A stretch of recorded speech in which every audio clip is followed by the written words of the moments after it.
Good morning! Ayan na akong uiro. Gusto mo sana naman siya. Gusto na naman yung pagpasok, guys. Ayun, dami kong linisan. Good morning sa ating lahat, guys. Magandang araw. Dito ako sa Kalibunan, guys. Kalibunan, ayun, ang dami. Parang gubat kami din, Ginoo ko, Lord. Diba, nagdilig ako, guys. Biglang dumating yung taga-Maniho. Ayun, asus talaga naman. Para ka nang dito ka na sa gubat, guys. Ayan, oh. Tingnan mo yan. Hindi na tayo makadaan dito, guys. Tulak natin yung TV para makadaan tayo. Ay, Diyos ko. Didilig ako, guys, at saka maglilinis. Ayan. Salamat sa aking mga new subscribers, sa aking mga nanonood ng videos. Guys, thank you so much. Silip tayo ng konti sa labas. Ayan. Upoy na to yung tubig. Kasi hindi pa tapos pagdilig. Dumating yung driver. Kinuha yung mga pusa. Kaya pinaliguan na. Paliguan siya kagupitan. Ayan. Ayun ang aso ko, guys. Andito na. Andito na yung aso ko. Ayan na. Anong gusto mo ngayon? Maligo kita mamaya, ha? Sus, Ginoo ko talaga naman itong buhay. Tingnan mo yung aso ko, guys. Ay, Diyos ko, Lord, talaga naman. Ayun, oh, di ba? Salamat, guys, sa ating lahat. At good morning. Di ba? Salamat sa Diyos sa isang araw na naman na dumating sa buhay natin na puno tayo ng pag-asa, syempre. Di ba? Ganun talaga ang buhay.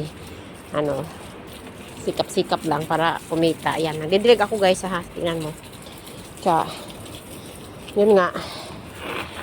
Pagkatapos ng dilig ko, yun, nalanta dito banda. Pagkatapos ng dilig ko, magwawalis na naman ako. Ayan. May mga orchids na namatay na siya sa kakakain ng mga yung mga suso ba sa taas din. Ito sa taas hindi siya naabot. Pero meron kami malaking suso na pinatay. Diyos ko, Lord. Ayun, ito yung namin, sakura. Hindi sakura yung cherry blossom nga. Yun. Diba? Yung trabaho natin, guys, araw-araw. Magdidilig. Kabilaan to, guys, parang gubat na itong palibot namin. Ayun, oh. Ang laki-laki. Salamat pala sa inyong lahat again, guys. Thank you so much, sa mga nanood sa akin at nag-follow, nag-subscribe. Sa hindi pa nga nag-subscribe, sa baka naman. Andito na tayo, guys. Talaga namang gubat na talaga itong bahay. Ay, Diyos ko, Lord. Itong terrace namin. Ang daming halaman, diba? Ay, Diyos ko. Pati ako, hindi na ako makadaan. Diba? Sa kadami-dami. Tingnan mo yaman, diba? Hanggang doon yan.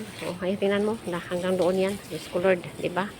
Salamat. At ang aking aso ay nandoon. Tapas, come here. Come here na. Ayun, gusto na siya. Ayun na. Siya, tapas. Nandun na yung aso ko. Diba? Tapas. Ha? Mayroon pa akong kape na dinala, guys, kasi nga hindi ako nakapagkape. Kumain ako ng almusal pero gusto ko magkape. Hindi ako nakapagkape. Tapas! Hanggang siya kahit maganda yung weather, Init, pero hindi naman yun. Sa bukid ng mga tanim. Talaga naman. Diba? Ito, guys, sa bukid to, Salamat, guys. Ayan, naliwal na ang aking aso. Paliguan ko ito mamaya. Ayan.